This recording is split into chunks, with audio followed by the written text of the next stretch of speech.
Mamadou Konaté avait 55 ans.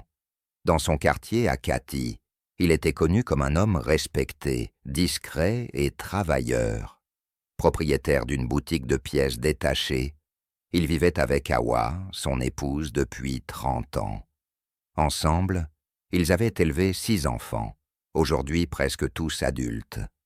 Leur maison était modeste mais solide, témoin d'une vie faite de labeur, de compromis et d'amour silencieux. Mais depuis quelque temps, Mamadou sentait un vide. Les enfants partis. La maison était devenue trop calme. Hawa, occupée par les tâches du foyer et ses prières, n'avait plus le rire léger d'autrefois. Le soir, Mamadou restait longtemps assis sous le manguier, écoutant les radios locales, perdu dans ses pensées. Une sorte de nostalgie le rongeait. Il se surprenait à regarder les jeunes couples avec envie, regrettant peut-être le temps où il était au centre du monde de quelqu'un. C'est dans cet état de fragilité silencieuse qu'il rencontra Fatoumata. Elle était venue rendre visite à une tante dans le quartier, une jeune femme de 24 ans, étudiante en communication à Bamako, vive, souriante, les yeux pleins de malice. Au début, elle appelait Mamadou « tonton » avec respect.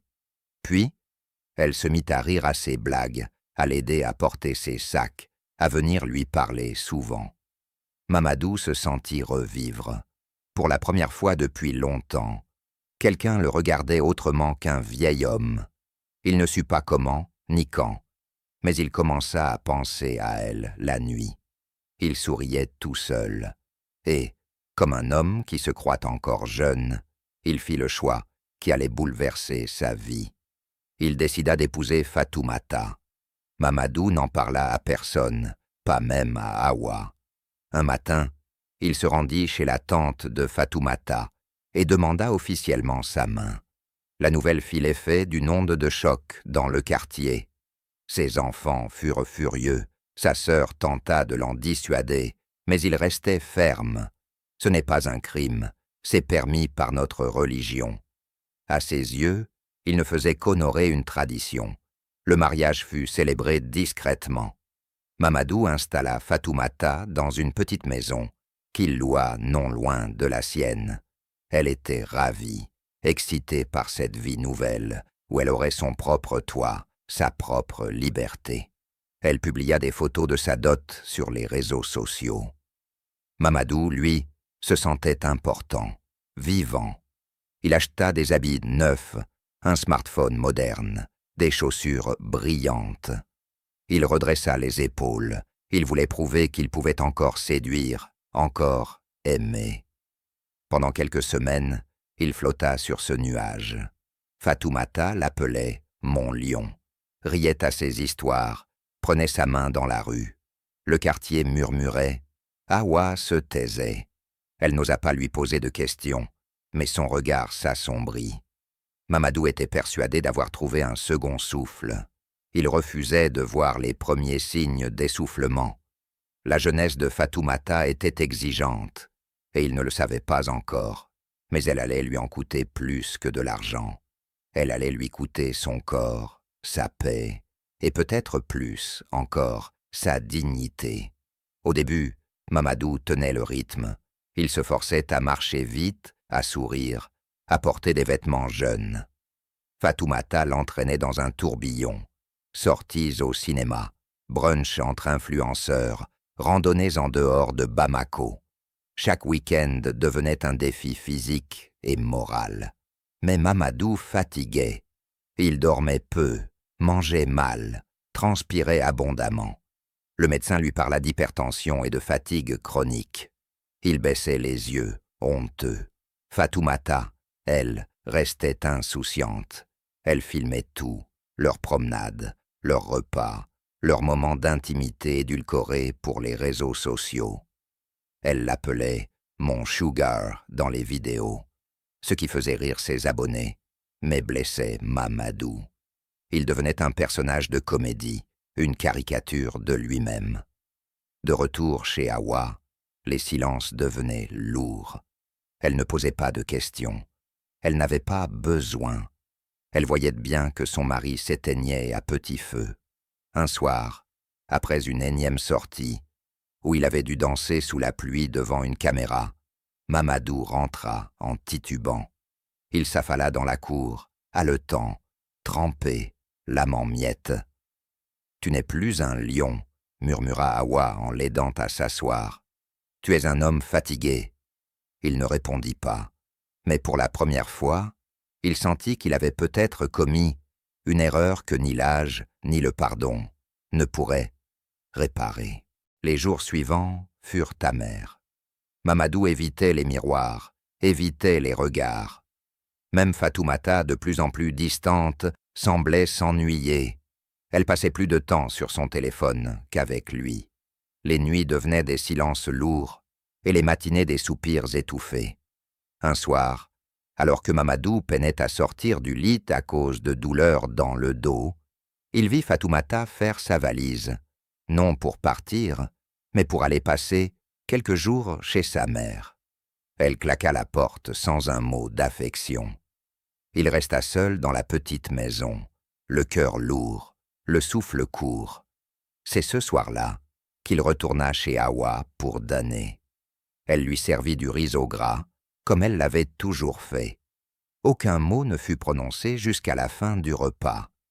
Puis posant sa main ridée sur la sienne, Mamadou murmura « Je me suis trompé.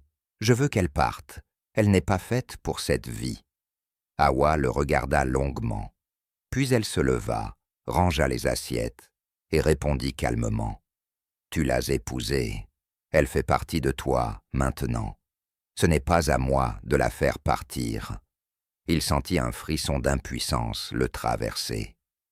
Le monde qu'il avait voulu reconstruire avec Fatoumata s'effritait, et celui qu'il avait délaissé avec Hawa ne lui ouvrait plus ses bras de la même manière. Entre deux vies, il flottait, seul, piégé dans ses propres choix. Fatoumata revint quelques jours plus tard, les bras chargés de cadeaux qu'elle avait reçus en ville. Parfums, vêtements de marque, nouveaux accessoires pour son téléphone. Elle embrassa Mamadou distraitement, posa ses sacs et s'enferma dans la chambre. Il voulut lui parler, mais elle lui tourna le dos. Elle était ailleurs, avec d'autres pensées, d'autres envies. Leur conversation tourna court. Le lendemain, elle sortit tôt, sans lui dire où elle allait. Le soir venu, elle rentra accompagnée d'une amie, riait bruyamment. Mamadou n'osa rien dire. Il se contenta d'écouter depuis la cuisine, minuscule dans sa propre maison. Hawa, de son côté, s'était murée dans un silence digne. Elle priait plus souvent, parlait moins. Les enfants évitaient le sujet de leur père, même lorsqu'ils rendaient visite. Le lien qui les unissait se distendait. Mamadou sentait que quelque chose d'irréversible s'était produit. Une nuit, seul dans son lit, Mamadou ouvrit un carnet poussiéreux où il notait autrefois ses pensées. Il écrivit « J'ai cherché à rajeunir mon corps, j'ai vieilli mon âme, j'ai voulu combler un vide, j'en ai creusé un autre. » Il ferma le carnet. Le silence n'était plus une absence de bruit, c'était une punition, et il la méritait. Le temps passa, pesant comme une pluie sans fin. Mamadou, replié sur lui-même, n'avait plus l'énergie de jouer un rôle. Son commerce souffrait, ses clients se faisaient rares, et ses mains tremblaient quand il manipulait la monnaie. Fatoumata, elle, vivait sa vie comme s'il n'existait plus. Elle sortait seule, revenait tard, parfois ivre de rire, parfois silencieuse et froide. Mamadou savait, sans preuve ni courage, qu'elle voyait quelqu'un d'autre. Il ne voulait pas savoir qui. Il avait trop peur d'entendre ce que son cœur redoutait déjà.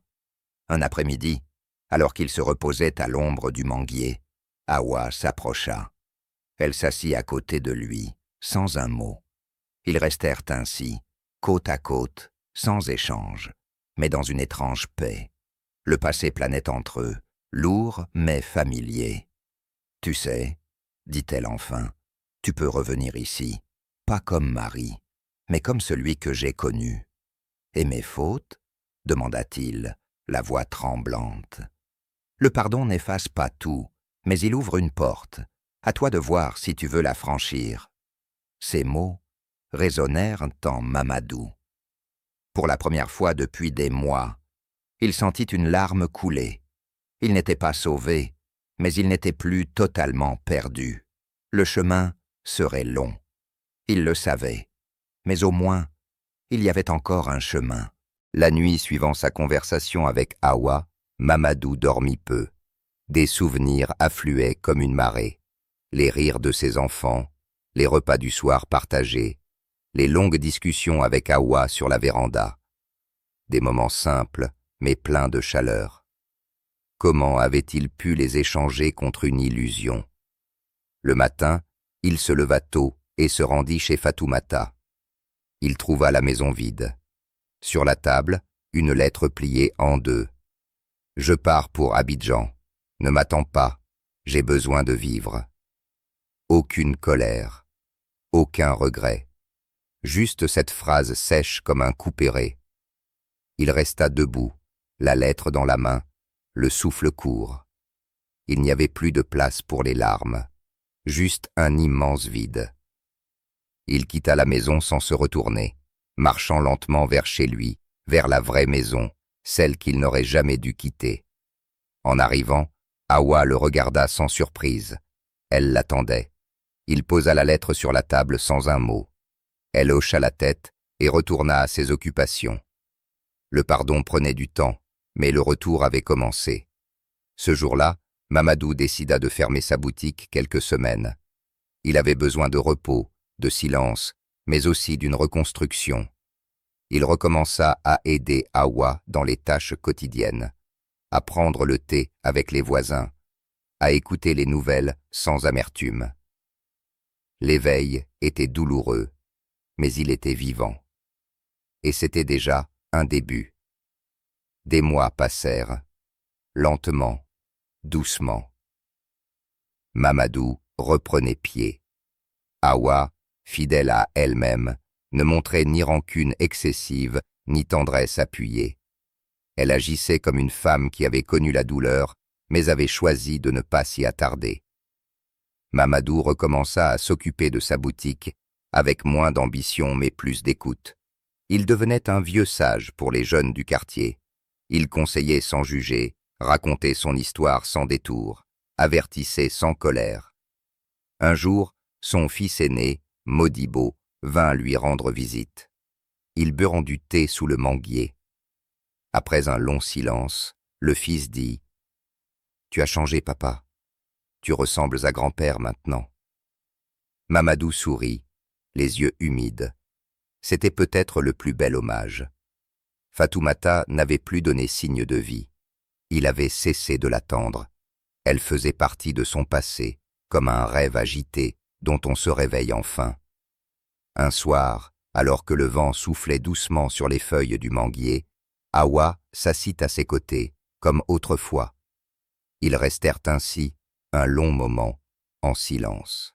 « Tu veux du thé ?» demanda-t-elle. « Oui, » répondit-il avec un sourire léger. C'était peu, mais c'était tout. Le calme était revenu. Pas celui d'une vie parfaite, mais celui d'une paix retrouvée, lentement reconstruite. À deux. Cette histoire vous a touché? Vous en voulez plus? Ne manquez pas nos prochaines histoires poignantes, inspirées de la vie réelle, mêlant émotion, tradition et choix difficiles. Abonnez-vous dès maintenant pour suivre la suite des récits, recevoir des chapitres inédits et entrer dans l'univers complexe des relations humaines en Afrique et ailleurs. Partagez cette histoire avec vos proches et dites-nous en commentaire, à la place d'Hawa, qu'auriez-vous fait? Votre soutien compte. Un like, un abonnement, un partage, et vous nous aidez à raconter d'autres vérités cachées